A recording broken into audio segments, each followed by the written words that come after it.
What is good, you guys? Welcome back to the Hero Pro. Welcome back to a brand new video. In today's video, we're going to be doing something a little bit different. We're going to be talking about who I think are the real contenders in the Eastern Conference. The reason I'm doing the Eastern Conference and not the Western Conference is because this channel is about the Miami Heat, and the Miami Heat are in the Eastern Conference. If you guys want me to do a Western Conference video, let me know down in the comment section below. But in this video, we're going to be talking about contenders in the Eastern Conference and who I think are real championship contenders in the East. Now, before we get into it, make sure y'all drop a like, subscribe, comment down below, all that good stuff. Just hit for 1,400, so let's get to 1,500 now. You guys keep doing your thing. Hit up my Twitter in the pinned comment as well as the description, so you guys do not miss any updates, stuff like that. So let's get right into it, man. So let me define the contender before we get into who I'm naming as contenders in the East. When I'm talking about contenders, I mean contender. I mean a team that if they went to the NBA Finals from the Eastern Conference, I would not be surprised whatsoever. So I think with the definition that I just named for contenders, there aren't that many in the Eastern Conference. I think a lot of people try to name some teams as contenders even though they're not. I really think there shouldn't be that many teams in the East that are championship contenders, but I will have a discussion about teams that just missed the cut in my opinion as contenders and are not quite there yet. But if they make some moves, then who knows, they could become contenders. So and technically any team could make moves. Even teams that are currently not even in the playoff picture, they might make some moves and jump into the contendership spot. But I'm talking about teams that are on the fringe. They're teams that are on the bubble. They're very close, and I think there's a couple of teams like that we're going to be talking about. So let's get right into it.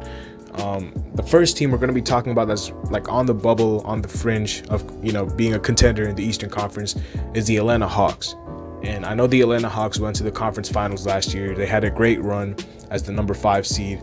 They beat the Knicks in the first round, and then they shocked the world by beating the Sixers in the second round, and then ended up becoming a 5 seed in the conference finals. One game won against the Bucks, but unfortunately lost the next 4. So I don't think they're quite contenders yet, and the reason is I think the Atlanta Hawks are a good team. Don't get me wrong, they have a lot of nice pieces, but I just think that they need to make one more big move and get another star player in order for me to view them as contenders. The thing about the Hawks is I don't think anyone views them as championship contenders, even though they went to the conference finals last year. I don't think people view them like that because the Hawks, as deep of a team they are, as talented of a team that they are, and as good of a run as they had last year, I don't think anyone in their right mind would have picked the Hawks over the Bucks in the conference finals last year. And I think a lot of people have been calling the Hawks run a fluke. Now I don't think this is a fluke. I actually picked the Hawks to beat the Knicks in the first round. I picked the Sixers to win in the second round, but I wasn't shocked that the Hawks won. They definitely had the firepower, but the Sixers I thought were the better team than the Hawks, and the Hawks just a lot of things went their way, which is good. You need things to go your way to win series, but I don't think that a lot of people believe that if the Hawks played the Sixers again that they would win. So I think the Hawks need to do a little bit more for me to make themselves the championship contender in the Eastern Conference. I think the thing about the Hawks that really intrigues me is the fact that they have so many nice young talent. They have so much nice young talent, I should say, but they just have a lot of wings that they deserve minutes, but I don't think they have the minutes to give them. And I think that's their main problem, is that they just have too many pieces. They have too many mouths to feed. They have too many guys that they have to give minutes to. Like, listen to this. Out of the shooting guard, the small forward, and the power forward positions, there are legitimately about 9 people that I can name that all deserve minutes. You still have Bogdanovich, Kevin Huerter, Cam Reddish, DeAndre Hunter. You still have Solomon Hill, who you just paid. You have Danilo Gallinari. You just drafted James Johnson. You have John Collins. And I'm pretty sure I'm missing another guy as well. So that's about 9 people that all deserve rotational minutes with the Hawks. And I don't think they can all get minutes, because you need to you know, especially in the playoffs, your rotation gets shortened to about 8-9 people. In the regular season, it could get to about 10-11, but you know, after that, at your guards, you still have Trae Young and Lou Williams. You just picked up DeLon Wright, who I didn't even mention as a shooting guard. You drafted Sharif Cooper. You still have 3 centers. You know, when Onyeka Okongwu comes back, you'll have him, you'll have Clint Capella, you'll have Gorgui Dieng.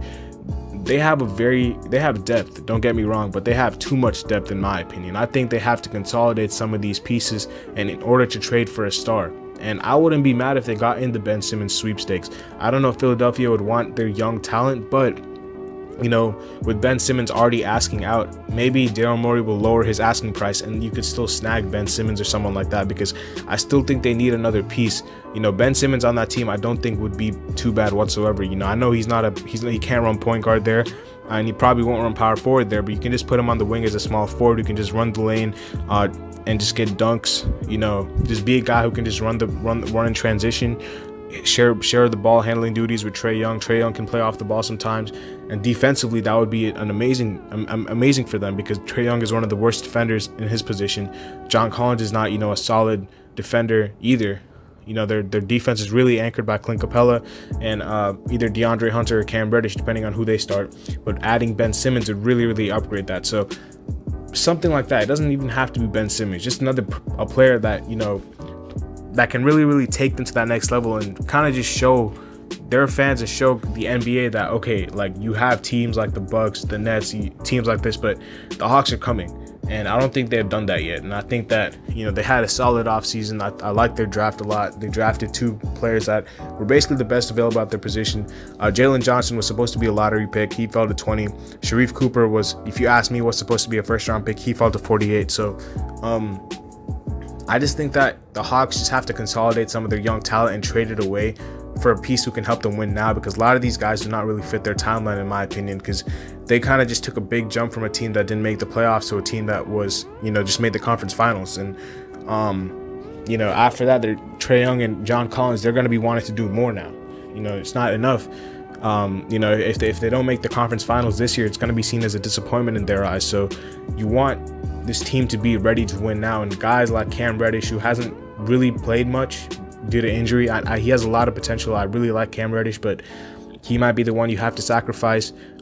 Even like a DeAndre Hunter, maybe, if you want to get a star in return, you got to consolidate some of these guys who probably don't fit the timeline as well as, you know, the people you might be getting back in return. So that's the thing about the Hawks. I just think that they have too many mouths to feed, too many players that they need to give minutes to, and I just think that they have to consolidate that for guys who are, you know, stars, guys who can really help them win right now. And hopefully not hopefully, because the Heat are in their division, but I want to see Trae Young succeed. So maybe we'll see if they make a move. And then another team, the second team that is kind of outside the bubble fringe contenders, in my opinion, are the Philadelphia 76ers. And the reason they're not, you know, up there is because obviously they were the #1 seed last year, but the whole Ben Simmons debacle right now, whatever's going on with that has to be resolved. I don't know what's going to happen. Hopefully he gets traded, because, you know, you can't really repair their relationship now. He's kind of just he said he's not showing up to training camp, stuff like that.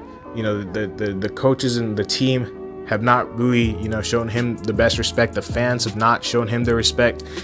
And, you know, I saw today Doc Rivers went on First Take and was like, we can win a championship now. He's a really good defender and stuff like that. You can't switch up now, Doc. Like, I'm sorry. Like, you were the one who was talking about people, you know, needing to be held accountable and stuff like that. Like, Ben Simmons and Philadelphia, that marriage should be over. Like, they have to trade him.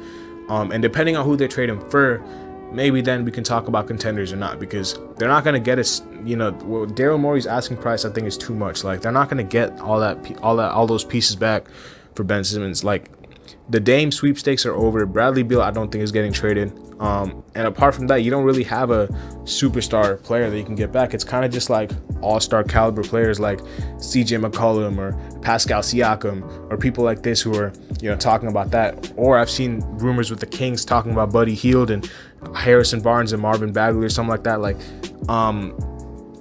I just need to see Ben Simmons get traded for me to, you know, even judge their team, because I don't even know how their team, like, I don't think their team is bad on paper apart from this Ben Simmons thing. Like, I think they did pretty well in the offseason. They got most of their guys back. Andre Drummond is a good backup center to have. And I thought they had a pretty nice draft. You know, I don't think this team is, you know, bad. I just think that they're just a big question mark and a big asterisk before they figure out what they're doing with Ben Simmons. So I think that's where I stand with the Sixers. They're just like a big question mark to me, because I don't know what's going on with Ben Simmons, and I don't know what they're going to get back for Ben Simmons. So depending on that, they might be contenders. Who knows? But I have to put them in the fringe spot because they were just the #1 seed last year.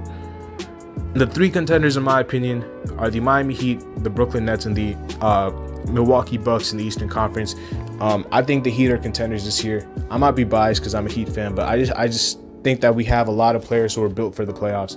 The difference between the Heat and the Hawks, in my opinion, is I think a lot of the people on the Heat are kind of, you know, experienced with winning.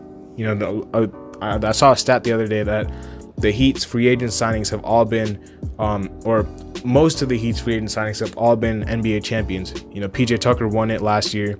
Markieff Morris won it in 2020 against us.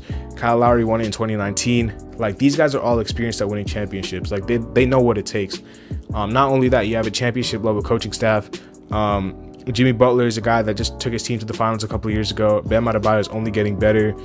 And then you still have to bank on Tyler Hero doing something, because he looks really, really good as far as his workouts and the way he's put on muscle to, you know, get stronger. He's done that. Like, he's gonna have a big season, in my opinion. Oladipo is the X factor, one of the X factors, apart from Tyler Hero, because, you know, if he comes back any closer to what he was in Indiana, then that's another all-star caliber player you have right there. Duncan Robinson is, you know, he's improved on the defensive end, and he's still one of the best shooters on the planet.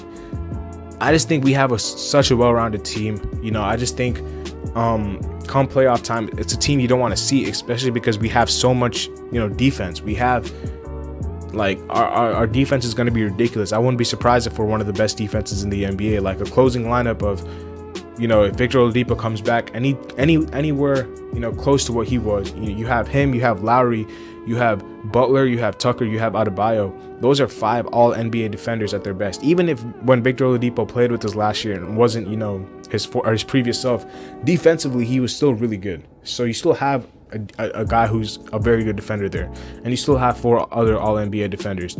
And even if you don't want to put Vic in, if you want to put Duncan in, Duncan's only getting better on the defensive end. And even if he's the guy that they pick on, you still have 4 guys to protect him and to, you know, make up for his defensive flaws. Same thing with Tyler. So I just think that this Heat team is so well-rounded. I think that they're going to be really, really good this year. I wouldn't put them on the level as the Nets and the Bucks, because I'm not crazy, because I know what the Bucks did last year. I know how good the Nets are. You know, the Nets, I think, are the best team in the NBA when we're talking about contenders. And the Bucks, you have to put respect on their name. They just won the championship. So that's what I have to say about the Heat. As far as the Bucks and the Nets are concerned, I think the Bucks will be really, really good this year.